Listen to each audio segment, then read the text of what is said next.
Hello everyone.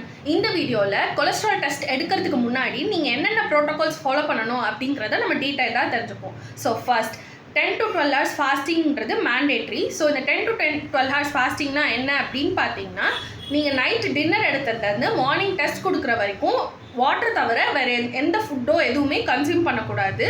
So இதுதான் first step. Second என்ன அப்படின்னு பார்த்தீங்கன்னா ஆல்கஹால் கன்சம்ஷன் வந்து வித்தின் 24 ஹவர்ஸ்க்குள்ளே இருக்கக்கூடாது. அதாவது நாளைக்கு நீங்கள் டெஸ்ட் கொடுக்க போறீங்கன்னா இன்னைக்கு எந்த ஆல்கஹால் கன்சம்ஷனும் 24 ஹவர்ஸ்க்குள்ளே இருக்கக்கூடாது. ஸோ தேர்ட் என்னன்னு பார்த்தீங்கன்னா விகரஸாக எக்ஸசைஸ் பண்ணிட்டு போய் டெஸ்ட் கொடுக்கறது பண்ணவே கூடாது. ஸோ இந்த 3 ஸ்டெப்ஸும் நீங்கள் கண்டிப்பாக டெஸ்ட் கொடுக்கறதுக்கு முன்னாடி ஃபாலோ பண்ண வேண்டிய ப்ரோட்டோகால்.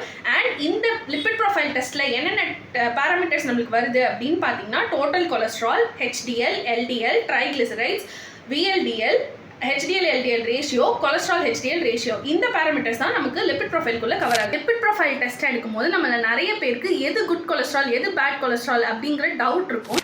ஸோ ஃபர்ஸ்ட் HDL அதாவது ஹை டென்சிட்டி லிப்போப்ரோட்டீன் அப்படிங்கிறது தான் good cholesterol, low density lipoprotein LDL அப்படிங்கிறது தான் பேட் கொலஸ்ட்ரால். ஸோ இதை ஏன் குட் கொலஸ்ட்ரால் இதை ஏன் பேட் கொலஸ்ட்ரால் அப்படின்னு சொல்கிறோம் பார்த்தீங்கன்னா நம்ம ஃபஸ்ட்டு HDL என்னன்னு பார்ப்போம். ஸோ ஃபர்ஸ்ட் HDL வந்துட்டு அதோட வேலை என்ன அப்படின்னு பார்த்தீங்கன்னா நம்ம பிளட்ல இருக்க அதிகமான கொலஸ்ட்ரால் எடுத்துகிட்டு போய் லிவரில் கொடுத்துட்டு அதை மெட்டபலைஸ் பண்ணுறதுக்கு இந்த HDL வந்து ஹெல்ப் பண்ணுது.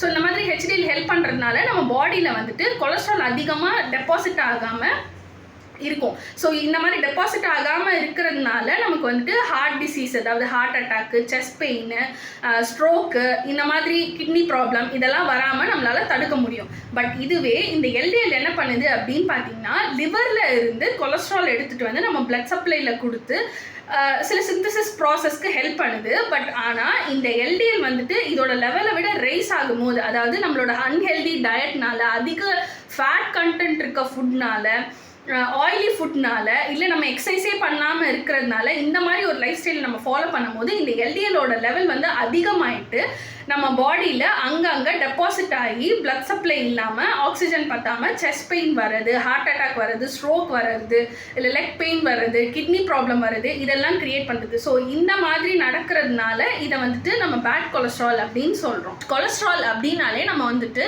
அது வந்துட்டு நம்ம பாடிக்கு கெட்டது அப்படின்னு நினச்சிட்டு இருக்கோம். ஆனால் அது அப்படி கிடையாது. ஆக்சுவலாக கொலஸ்ட்ராலுக்கு நம்ம பாடியில் நிறைய ஃபங்க்ஷன்ஸ் இருக்குது. ஸோ அது என்னென்ன அப்படின்னு பார்த்தீங்கன்னா விட்டமின் D சிந்தசிஸ் பண்ணுறதுக்கு நம்மளுக்கு கொலஸ்ட்ரால் ஹெல்ப் பண்ணுது.